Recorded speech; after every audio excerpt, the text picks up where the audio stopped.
Hello students, कैसे हो आप सभी। मैं पूनम तिवारी आप सभी स्टूडेंट्स का Hindi NCERT by Poonam Tiwari channel पर स्वागत करती हूँ। आप सभी का अभिनंदन करती हूँ, वंदन करती हूँ।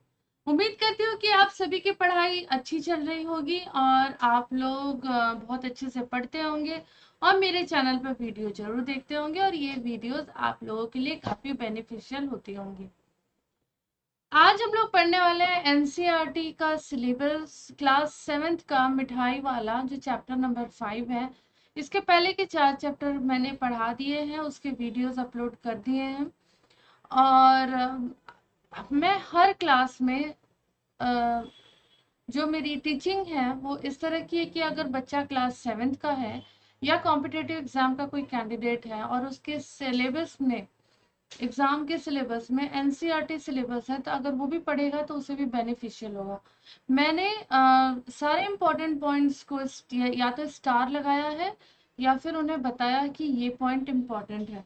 तो अगर आप लोगों को सारे इंपॉर्टेंट पॉइंट्स लेना है तो आपको वीडियो स्टार्टिंग से लास्ट तक देखना पड़ेगा।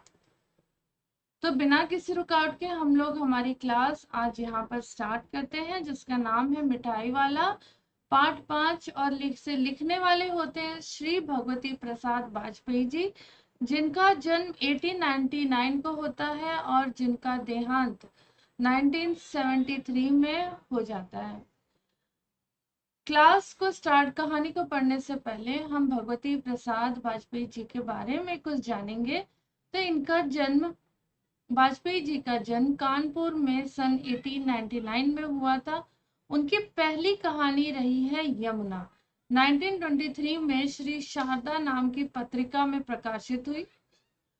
वे कविता के क्षेत्र में आ चुके थे, इसके पहले वो क्या हो गया था, कविता के क्षेत्र में थे, लेकिन ये उनकी पहली कहानी होती है। तो ये आपका यहाँ पर इम्पोर्टेंट पॉइंट है कि भगवती प्रसाद वाजपेयी जी की पहली कहानी कौन सी है। तो आप इसे याद रख सकते हैं कि भगवती जी का मंदिर यमुना के पास है जहां पर वाजपेयी जी ने प्रसाद चढ़ाया।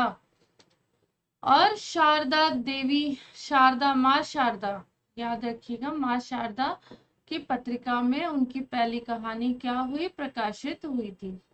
अब वाजपेयी जी कवि, नाटककार, उपन्यासकार और कहानी के रूप में अपनी प्रभावी सृजन कला का परिचय दे चुके हैं। उनके उपन्यास है त्यागमयी, पतवार, भूदान, छलना और राय पिथौरा उनके नाटक है। कविता संग्रह होती है ओस की बूंद। एग्जाम में आपसे पूछा जा सकता है ओस की बूंद किसकी संग्रह है, किसकी कविता संग्रह है। तो भगवती प्रसाद वाजपेयी जी की कविता संग्रह का क्या नाम है, ओस की बूंद। ठीक है। इसके अतिरिक्त बाल उपयोगी साहित्य भी इसका भी उन्होंने सृजन किया। और कहानीकार के रूप में वाजपेयी जी के प्रमुख संग्रह हैं मधुपर्क, हिलौर, पुष्करणी, दीपमालिका, उपहार, खाली बोतल, अंगारे आदि। वाजपेयी जी की कहानियों में मध्य वर्गीय मानसिक उपापोह का विशेष महत्व है। तो कहने का मतलब है कि वाजपेयी जी ने जितनी कहानियां लिखी उसमें मिडिल क्लास की जो मानसिकता वहां पर बताई गई है उनका वो ज्यादा यहाँ पर इम्पोर्टेंट, उनकी कहानियों में इम्पोर्टेंट होता है।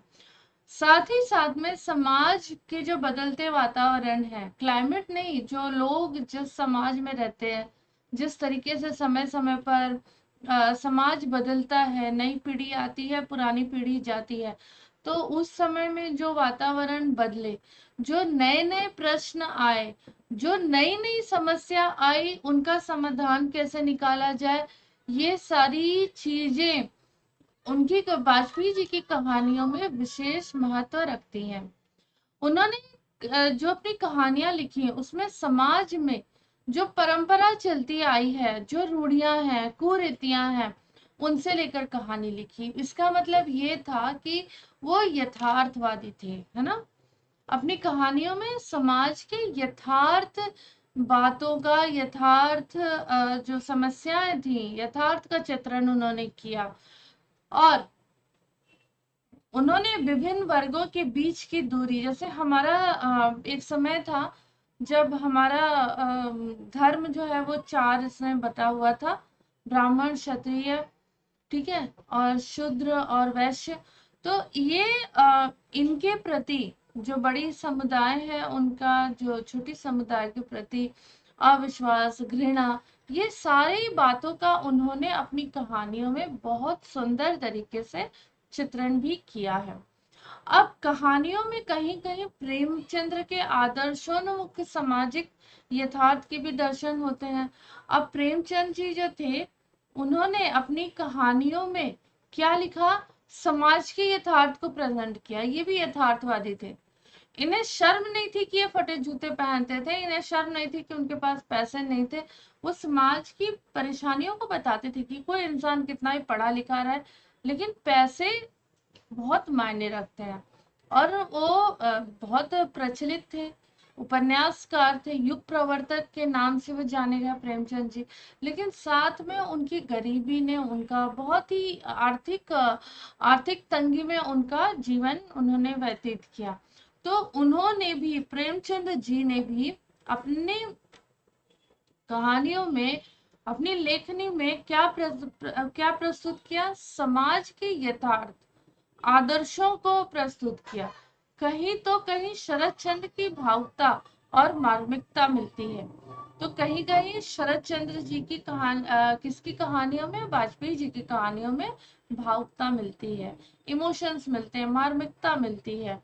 वाजपेयी जी की कहानियां आकार की दृष्टि से, अब देखो वाजपेयी जी जो कहानी लिखते थे ना वो बहुत छोटी होती थी, ऐसे 10-15 पेज की नहीं होती थी, छोटी होती थी, लेकिन उनमें व्यंजकता रहती थी, व्यंजक बातें उसमें होती थी, ठीक है, भावुकता होती थी, उसमें मार्मिकता होती थी, उसमें समाज में जो प्रेजेंट समस्याएं हैं उनको, समाज के यथार्थ को उन्होंने अपनी कहानियों में चित्रित किया था। कथानक अल्प होते हुए का भी कहानियां तीव्र घटनाक्रम में बंधे होते थे। मतलब कहानियां जो थे वो क्या थे, अल्प थे, छोटे थे, ठीक है, लेकिन उसमें जो कथानक जो थे उसमें वो क्या थे, अल्प थे। लेकिन कहानियां क्या थी, उनके घटनाक्रम एक बाय एक और एक क्रम से जुड़े हुए थे। शीर्षक उन्होंने बहुत हमेशा से आकर्षक दिया और व्यंजनात्मक थे। अब भाषा उनकी हमेशा से सिंपल रही, उन्होंने भाषा ऐसी इस्तेमाल की जो कि कोई भी समझ सकता है। किसी को उनकी लेखनी को समझने के लिए किसी पढ़े लिखे इंसान के पास जाके और समझने की जरूरत नहीं थी। उन्होंने अपने कहानियों को कहने का विशिष्ट ढंग बहुत ही सुंदर रखा, बहुत ही डाउन टू अर्थ थे, और वैसे ही उन्होंने कहानियां लिखी। जो उनकी कहानियां थी उनका बेस क्या रहता था, समाज में जो, मतलब इंसान की निजी परेशानियां, निजी विशेषताएं उसमें रहती थी।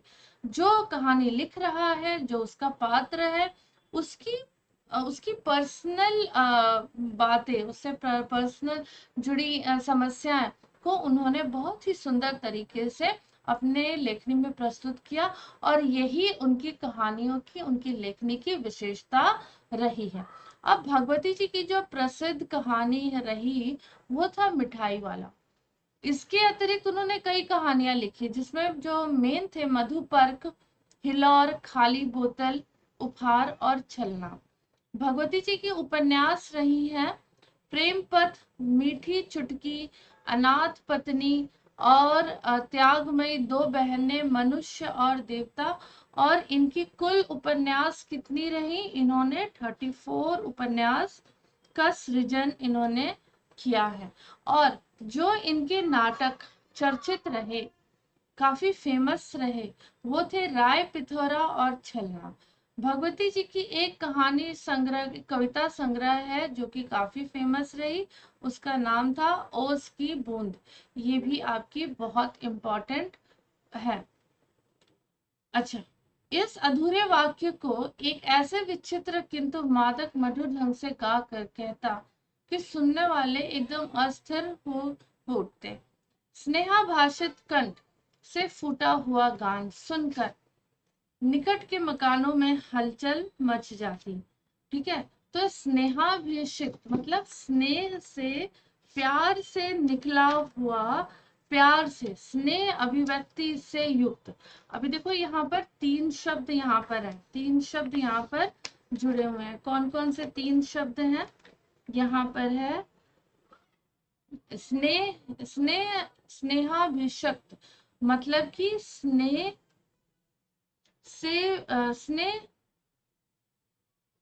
अभिव्यक्ति से युक्त।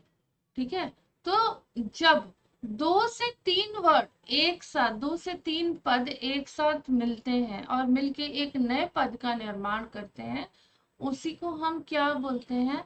उसी को हम समास बोलते हैं। ठीक है, अब इसका अर्थ क्या होता है? इसका अर्थ होता है प्यार से, प्यार से अभिव्यक्त करती हुई वाणी, गाने के माध्यम से, गाने के गा के उसे व्यक्त करना। ठीक है, अब देखो, फूटा गान सुनकर निकट के मकानों में हलचल मच गई। छोटे छोटे बच्चों को अपनी गोद में लिए युवतियां चीखों को उठाकर छज्जे पर नीचे झांकने लगती। गलियों और उनके अंतर्व्यापी छोटे छोटे उद्यानों में खेलते और इठलाते हुए बच्चों का झुंड घेर लेता। अब ये खिलौने वाला है। ठीक है, ये देखो बेसिकली जो मिठाई वाला स्टोरी है, ये स्टोरी होती है एक मिठाई वाले की, जो एक गांव में आता है और 6-8 महीने के अंतराल में आता है। और जब आता है तो अलग अलग तरीके से आता है। एक बार आता है तो मिठाई बेचने आता है, एक बार आता है तो खिलौने बेचने आता है, एक बार आता है तो बांसुरी बेचने आता है। लेकिन वो थोड़े एक समय के अंतराल पर आता है, हर 6 महीने पर आता है। और बच्चे जो मांगते हैं, ठीक है, जो भी खिलौने मांगते हैं वो उन्हें दे देता है। वो कभी नहीं कहता कि नहीं, मैं तुम्हें नहीं दूंगा। ठीक है, तो यहाँ पर से ये कहानी शुरू होती है।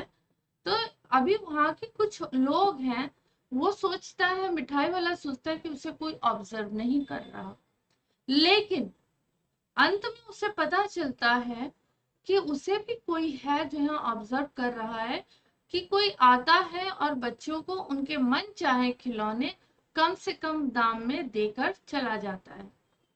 तो ऐसे ही ये कहानी यहाँ से शुरू होती है।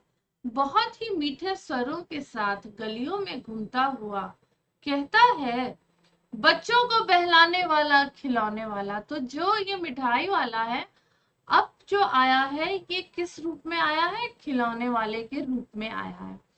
इस अधूरे वाक्य को एक विचित्र किंतु मादक मधुर ढंग से गाकर कहता, और जो सुनने वाले होते थे वो इतने सुंदर से गा के कहता था कि जो सुनने वाले होते थे क्या हो जाते थे, अगर वो स्थिर बैठे हैं, पैसिव मोड में है, तो एक्टिव हो जाते कि कौन गा रहा है, ये कौन आया है। और अपने प्यार भरे आवाज में गा के अभिव्यक्त करता, उस प्यार को अभिव्यक्त करता, और कंठ से, अपने कंठ से अपने प्यार को गाने के माध्यम से व्यक्त करता हुआ सभी मकानों के पास से ये मिठाई वाला गुजरता। अब मकानों में हलचल मच जाती, छोटे छोटे बच्चों को अपनी गोद में लिए और युवतियां चीखों को उठाकर छज्जों से नीचे झांकती। अब चीखो क्या होता है? आप लोगों ने बहुत जगह देखा होगा, बांस की ऐसी ऐसी लड़ियां होती हैं पतली पतली, उसको विंडो पे लटका दिया जाता है ताकि उसमें से मतलब गर्म हवा ना आए। आप लोग होटल वगैरह में गए होंगे कभी घूमने, खाने पीने, तो वहां पर आप लोगों ने इस चीज को देखा होगा कि कर्टन के रूप में इसे लटका दिया जाता है, और इसमें 2 डोरी होती है, उसे खींचो तो, एक डोरी को खींचो तो ये ऊपर सारे सरक आते हैं, दूसरी डोरी खींचो तो ये नीचे आ जाते हैं। तो इसी को हम चीको बोलते हैं। गर्मियों के दिनों में लोग इसे अपने घर में लगाते हैं, ताकि अगर इसमें से ना गर्म डस्ट भी नहीं आती और गर्म हवा बाहर है वो अंदर नहीं आएगी, कमरा ठंडा रहेगा।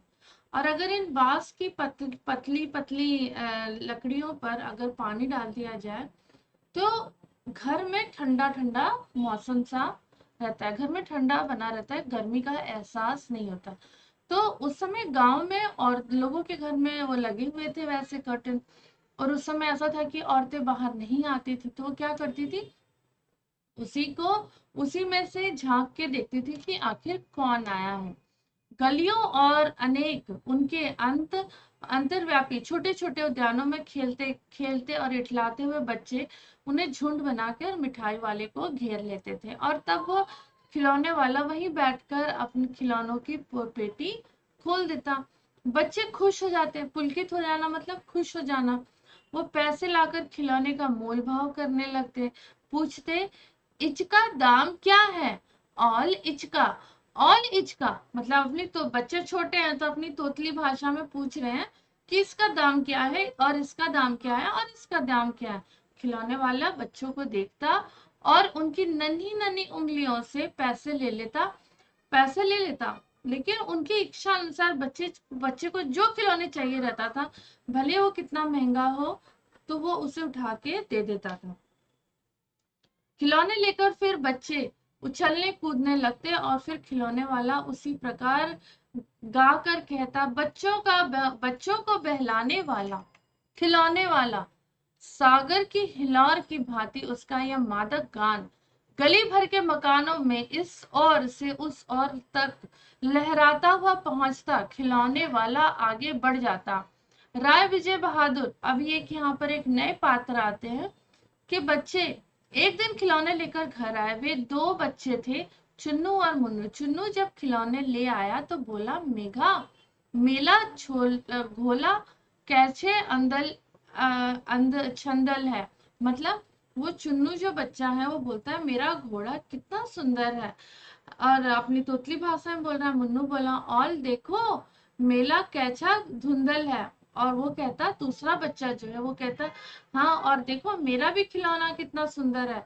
दोनों अपने हाथी घोड़े लेकर घर भर में उछलने लगे। इन बच्चों की माँ कौन है? रोहिणी है। तो माँ रोहिणी है, विजय बहादुर पिता है। ठीक है, राय बहादुर एक कैरेक्टर यहाँ है, इनकी वाइफ होती है रोहिणी, और इनके दो बच्चे हैं, एक का नाम है चुन्नू और एक का नाम है मुन्नू। तो ये दोनों बच्चे हैं इनके। और एक यहाँ पर कैरेक्टर हमें मिला मिठाई वाला, जो कि खिलौने अभी खिलौने बेचने आया है। तो कुछ देर तक खड़े खड़े उनका खेल निहारती है माँ रोहिणी। निगाह निहारती है कि बच्चे क्या खेल रहे हैं, कैसे खेल रहे हैं, गर्व होता है उसे। अंत में दोनों बच्चों को बुलाकर उसने पूछा, अरे ओ चुन्नू मुन्नू से खिलौने तुमने कितने में लिए? तो बुला के पूछती है, तुम लोगों ने इतने सुंदर के सुंदर जो खिलौने हैं, तुम लोगों ने इसे कितने में लिया? मुन्नू बोला, 2 पैसे में। खिलौने वाला दे गया है। मतलब मुन्नू ने बोला कि 2 पैसे में दिया, खिलौने वाला दे गया। अब रोहिणी सोचने लगी, इतने सस्ते कैसे दे गया, या तो वही जाने, लेकिन दे तो गया ही है, ये तो निश्चय है। एक जरा सी बात ठहरी। रोहिणी अपने काम में लग गई। रोहिणी ने एक बार सोचा, लेकिन उसे लगा कि दे दिया, अब दिया तो है, इतने कम पैसे में दे के तो गया है। फिर एक बार वो सोचती है, फिर बाद में अपने काम में बिजी हो जाती है।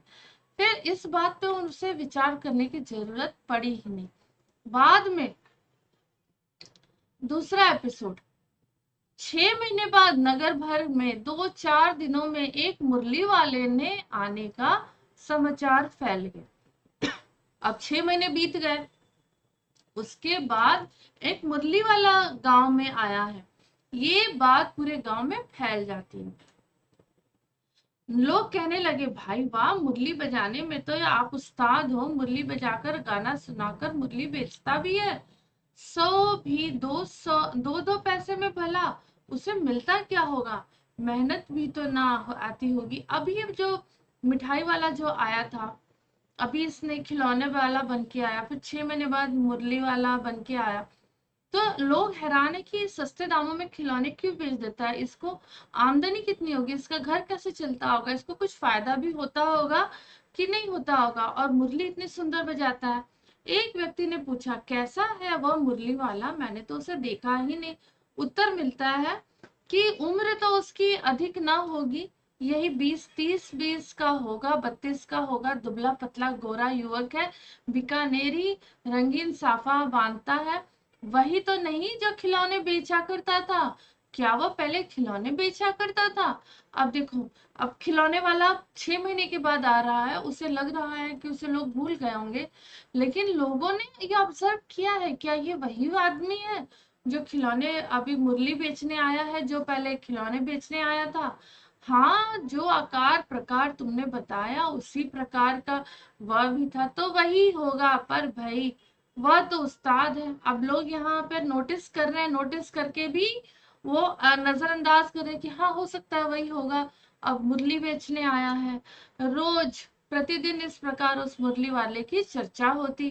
प्रतिदिन नगर में प्रत्येक गली में उसका मादक मृदुल स्वर सुनाई पड़ता, बच्चों को बहलाने वाला मुरलिया वाला। तो पहले उसने क्या बोला था? बच्चों को बहलाने वाला खिलौने वाला। अभी वो क्या बोल के बेच रहा है?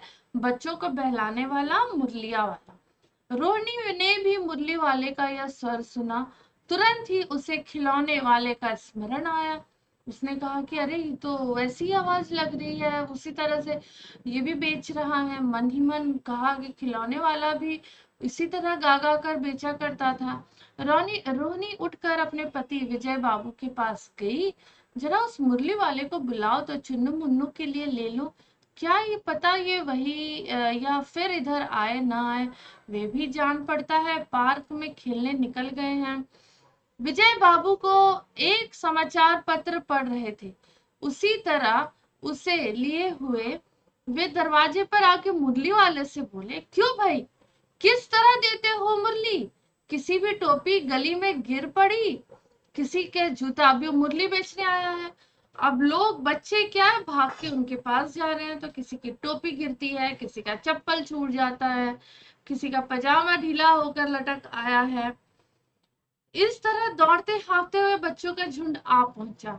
एक एक स्वर में सब बोल उठे, हाँ, हम भी ले दे मुरली, हम भी ले दे मुरली। मतलब बच्चे छोटे हैं, बहुत कम उम्र के हैं, और अपनी तोतली भाषा में कहते हैं, हम भी लेंगे मुरली, हम भी लेंगे मुरली। मुरली वाला खुश हो जाता है, हर्ष गदगद हो जाता है, मतलब बहुत खुश होके अंदर ही अंदर बहुत उसके अंदर प्रसन्नता की, खुशी की लहर दौड़ उठती है, और बहुत ज्यादा खुश होकर बोला, अरे सबको देंगे भैया, लेकिन रुको जरा, ठहरो, एक एक को देने दो, अभी इतनी जल्दी हम कहीं लौट थोड़ी ना जाएंगे। बेचैन तो आए ही हैं, बेचने तो आए ही हैं, और है भी इस समय मेरे पास एक दो नहीं, पूरे 57। हाँ बाबू जी, क्या पूछा था आपने? कितने में दी? दी तो वैसे 3-3 पैसे के हिसाब से, पर आपको 2-2 पैसे में दे दूंगा। विजय बाबू भीतर बाहर दोनों रूपों में मुस्कुरा दिए। मन ही मन कहने लगे, कैसा है, देता है तो सबको इसी भाव से, पर मुझ पर उल्टा एहसान लाद रहा है। फिर बोले, तुम लोगों की झूठ बोलने की आदत होती है, देते हो सभी को 2-2 पैसे में, और एहसान पर का बोझा मेरे ऊपर ही लाद रहे हो।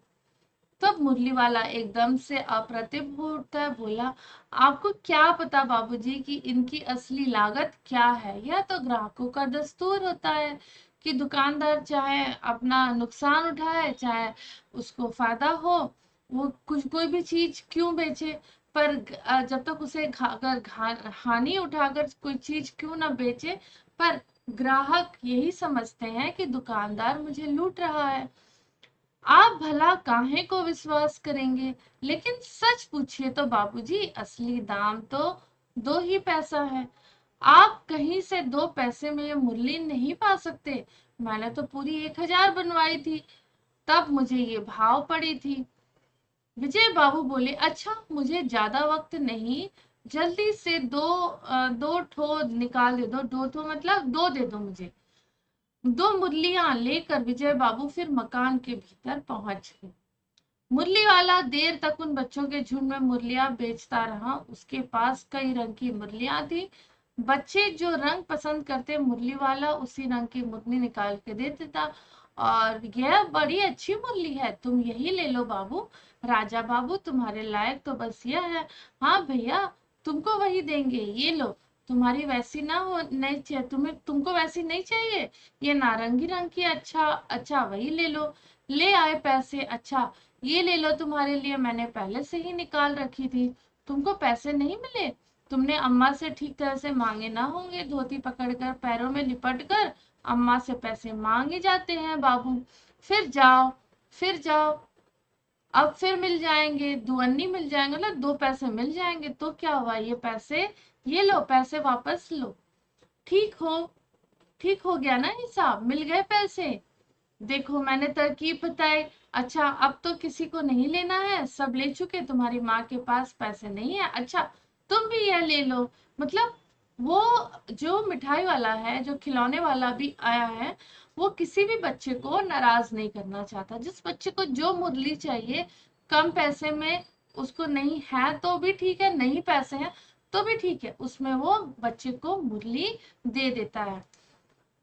अच्छा तो अब मैं चलता हूँ, इस तरह मुरली वाला फिर आगे बढ़ गया। आज अपने मकान में बैठी हुई रोनी मुरली वाले की सारी बातें सुनती रही। आज भी उसने अनुभव किया कि बच्चों के साथ इतना प्यार से बातें करने वाला फेरी वाला तो मैंने पहले कभी नहीं देखा।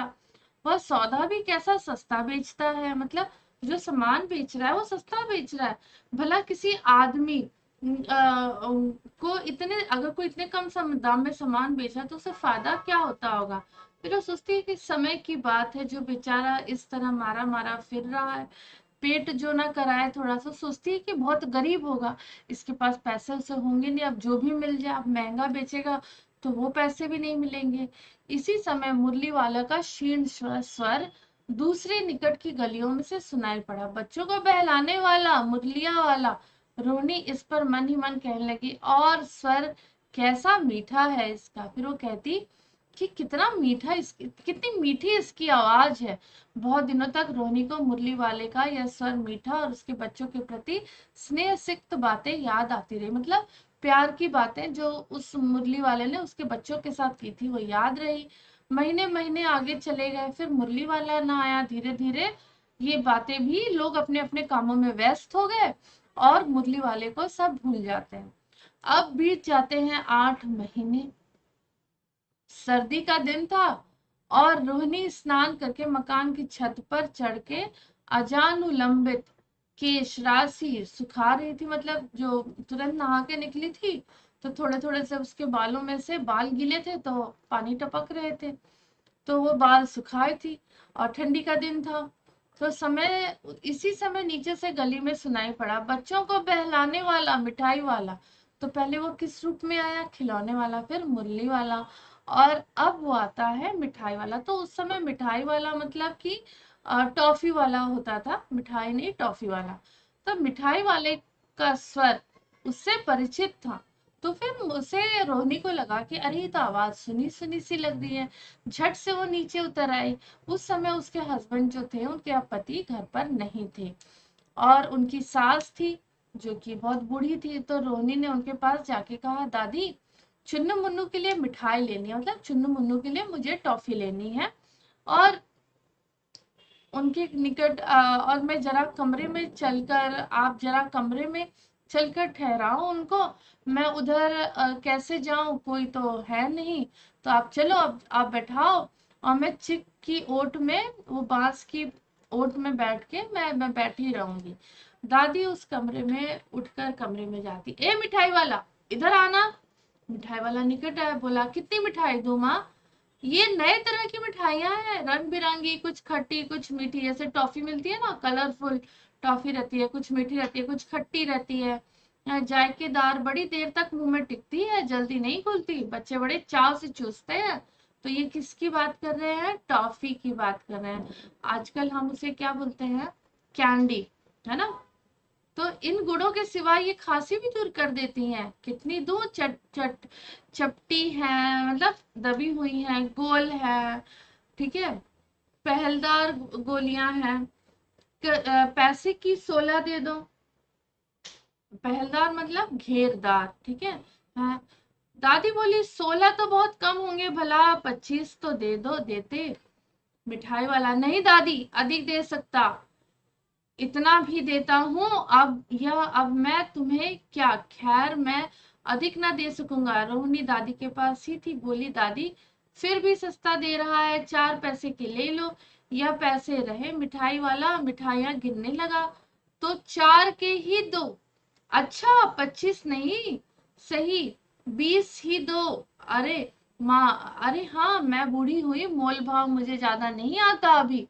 कहते हुए दादी ने पोपले मुंह से जरा सा मुस्कुराहट फूट पड़ी। दादी, इससे पूछो कि शहर में से, तुम इस शहर में और कभी आए हो, पहली बार आए हो, यहाँ के तो तुम नहीं लगते रहने वाले। दादी ने कहा, रोहिणी ने दादी से कहा। दादी ने इस कथन को दोहराने की चेष्टा की, लेकिन मिठाई वाला तो वहीं बैठा था। तो उसने कहा, मैं पहली बार नहीं आया, कई बार आ चुका हूँ, वो सच कहता है। रोहिणी चिक की आड़ से बोली, पहले यही मिठाई बेचते हुए आए थे या कोई और चीज लेकर आए थे? मिठाई वाला खुशी से और संशय और विस्मय आश्चर्य हो जाता है। उसे खुशी तो होती है, उसे डाउट भी होता है, और बड़े आश्चर्य वाले भाव में डूबकर बोला, इससे पहले मैं मुरली लेकर आया था, उससे पहले मैं खिलौना लेकर आया। रोहिणी का अनुमान सही निकला, और तो अब उससे भी कुछ बातें पूछने के लिए वो एकदम से बेचैन हो उठी। बोली, इन व्यवसायों में भला तुम्हें मिलता क्या है? वह बोला, मिलता भला क्या है, यही खाने भर को मिल जाता है, कभी नहीं भी मिलता है, पर हाँ संतोष धीरज कभी कभी असीम सुख देते हैं, और यही मैं चाहता भी हूँ। सो कैसे, वह भी बताओ। अब व्यर्थ उन बातों की चर्चा क्या करूं, आप जाने ही दो। उन दोनों को सुनकर आपको दुख ही होगा, पर अब जब इतना बताया है तो वो भी बता दो। मैं बहुत उत्सुक हूँ, तुम्हारा हर्जा ना होगा। मिठाई मैं और भी ले लूंगी। अतिशय गंभीरता के साथ मिठाई वाले ने कहा कि मैं भी अपने नगर का एक प्रतिष्ठित आदमी था। घर था, बिजनेस था, घोड़े गाड़ी, नौकर चाकर सब कुछ था। एक स्त्री थी, मेरी पत्नी थी, छोटे छोटे 2 बच्चे भी थे। मेरा वह सोने का संसार था, मतलब गोल्डन वर्ल्ड था मेरा। बाहर संपत्ति का वैभव था, भीतर सांसारिक सुख था। स्त्री सुंदर थी, मेरी प्राण थी, बच्चे मेरे ऐसे सुंदर थे जैसे सोने के सजीव खिलौने। अटखेलियों से मेरे घर में कोलाहल मचा रहता। समय की गति, विधाता की लीला, अब कोई नहीं जान, अब कोई नहीं है। दादी, प्राण निकाले नहीं निकले, इसलिए अपने उन बच्चों की खोज में निकला हूँ। वे सब अंत में होंगे तो यही कहीं, आखिर कहीं न जन्मे ही होंगे। उस तरह रहता, घुल मिल कर मरता। इस तरह सुख, अतः बोल रहे हैं कि मेरे पास तो पूरा परिवार था, लेकिन पता नहीं क्या हुआ, सब अब कुछ नहीं है मेरे पास, सब कुछ खत्म हो गया। तो दादी का जैसे कि ऐसे लगा कि मतलब उनके तो प्राण निकल गए। अब बोलते हैं कि इसलिए मैं उन बच्चों की खोज में निकला हूँ। अब वो इतने जल्दी चले गए तो हो सकता है कि उन लोगों ने फिर से जन्म लिया, तो इन्हीं में से कहीं होंगे। तो मैं घूमता रहता हूँ और उन्हें देखता हूँ, समझने की कोशिश करता हूँ, और हर बच्चे को कुछ ना तो कुछ दे के, और मैं उसी में संतोष मुझे मिलता है, सुख मिलता है, और मुझे ऐसा लगता है कि मैं उसके साथ ही मैं मर जाऊंगा। इस तरह से जीवन में कभी कभी उन बच्चों की झलक से मिल जाती है। ऐसा जान पड़ता है कि वे इन्हीं में से उछल कुछल कर हंस रहे होंगे। पैसे की कमी थोड़ी ही है, आपकी दया से पैसे तो काफी है, जो नहीं है उसी को पार पा जाता हूँ। रोहिणी ने अब मिठाई वाले की ओर देखा, उसके आंखें आंसू से तर गए, मतलब आंखों में आंसू भर गए। इसी समय चुन्नू मुन्नू आ गए, रोहिणी से लिपट कर उसका आंचल पकड़ कर बोले, अम्मा मिठाई मुझसे लो। यह कहकर तत्काल कागज की 2 पुड़ियां मिठाई से भरी चुन्नू मिठाई वाले ने चुन्नू मुन्नू को दे दी।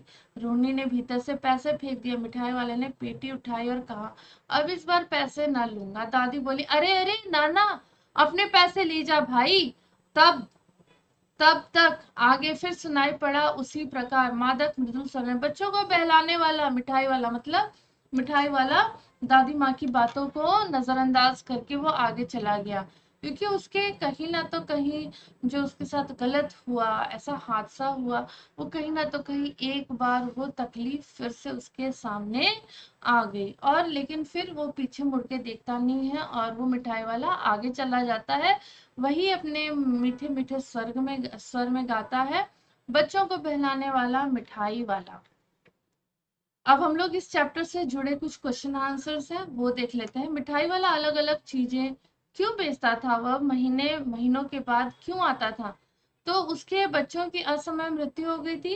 वो अपने बच्चों की झलक इन गलियों में के बच्चों में देखता था। जब बच्चे मधुर आवाज में उससे अलग अलग चीजें मांगते तो ऐसा लगता कि उनके बच्चों की फरमाइशें पूरी हो रही है। कई महीनों बाद वो आता और फिर उसे पैसों का कोई लालच नहीं था, धन संपत्ति उसके पास बहुत था।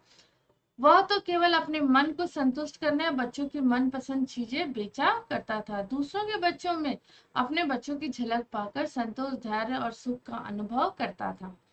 मिठाई वाले में वे कौन से गुण थे जिसकी वजह से बच्चे तो बच्चे और उसके बड़े भी उसकी और खींचे चले आते थे। उसकी मधुर आवाज में गा गा कर चीजों को बेचने की विशेषता बताना, बच्चों की मनपसंद चीजें लाना, कम दामों में बेचना, बच्चों में अपनत्व दर्शाना आदि ऐसी चीजें थी, ऐसी विशेषताएं उसकी थी। बच्चे तो बच्चे बड़े भी उसकी ओर क्या होते थे, आकर्षित होते थे। खिलौने वाले ने आने पर बच्चों की क्या प्रतिक्रिया थी? तो जब खिलौने वाले के आने पर बच्चे मधुर आवाज सुनकर बहुत ही बेचैन हो उठते, चंचल हो उठते। उसके स्नेह पुरकण से फूटती आवाज आकर सुनकर निकट के मकानों में हलचल मच जाती। छोटे छोटे बच्चों को अपनी गोद में लिए स्त्रियां घर के चीखों को उठाकर छज्जों पर नीचे झांकने लगती। गलियों और उसके भीतर स्थित छोटे छोटे उद्यानों में खेलते इठलाते हुए बच्चों का समूह उसे घर लेता और घेर लेता, और तब वह खिलौने वाला उन्हें खिलौनों की पेटी वहीं खोल देता। रोहिणी और मुरली वाले के स्वर में खिलौने वाले का स्मरण क्यों हो आया? तो उसका स्मरण इसलिए आया क्योंकि उसे रोनी को वो आवाज जानी पहचानी लग रही थी, और खिलौने वाला इतने मधुर कंठ में गाकर खिलौने बेचा करता था कि मुरली वाला भी ठीक उसी कंठ में बेचता था, और जो मिठाई वाला था वो भी उसी कंठ में बेच रहा था। किसकी बात सुनकर मिठाई वाला भावुक हो गया? इतने उसने इन व्यवसायों को अपनाने का क्या कारण बताया? तो वो दादी माँ की बात को सुनकर मिठाई वाला भावुक हो गया, इमोशनल हो गया, और उसने बताया कि इस व्यवसाय को अपनाने का क्या कारण है। वो बच्चों को क्या कर देखना चाहता है, खुश देखना चाहता है, उसका हृदय प्रसन्न हो जाता है। उसे इस बात का संतोष और धैर्य और असीम सुख की प्राप्ति होती है। इन बच्चों में मुझे अपने बच्चों की ही झलक नजर आती है। ऐसा प्रतीत होता है कि इन्हीं बच्चों के रूप में ही उन्होंने जन्म लिया है। अब इस बार यूं पैसे न लूंगा, कहानी के अंदर मिठाई वाले ने ऐसा क्यों कहा? तो दादी और रोनी की बातें करते हुए मिठाई वाला क्या हो गया, इमोशनल हो जाता है। और उसने अपने घरवा उसका भी घर परिवार था, बच्चे थे, बहुत खूबसूरत बीबी थी, और वह स्वयं भी बहुत ही प्रतिष्ठित व्यक्ति था, लेकिन उसके पास अब कुछ नहीं रहा। इसलिए वो अपने बच्चों की खोज में निकलता है, और वो हर बच्चे में वो अपने बच्चों की झलक उसे नजर आती है, और उसी को देखकर वो क्या होता है, संतुष्ट हो जाता है। इसी कारण रोहिणी के बच्चे चुन्नू मुन्नू आकर मिठाई मांगने लगते हैं, और दोनों को एक गुड़िया दे देता है। रोहिणी पैसे देती है लेकिन वो पैसे नहीं लेता। ये दर्शाता है कि उसका मन भरा है, मतलब इतना भावुक हो गया कि वो अब रो देता था, और वे बच्चों को उसे अपने बच्चे ही लगे। ठीक है, तो ये था आज की क्लास। उम्मीद करती हूँ कि आप लोगों को ये क्लास पसंद आई होगी। क्लास अच्छी लगी तो लाइक करिए, शेयर करिए, कमेंट करिए, और मिलते हैं हम अगली क्लास में अगले चैप्टर के साथ, जो कि बहुत ही ऐसा ही सुंदर सा प्यारा सा चैप्टर है, और जिसका नाम है रक्त और हमारा शरीर। ठीक है, थैंक यू सो मच। हंसते रहिए, मुस्कुराते रहिए, खिलखिलाते रहिए, पढ़ते रहिए, और ऐसे ही मुझसे पढ़वाते रहिए। धन्यवाद।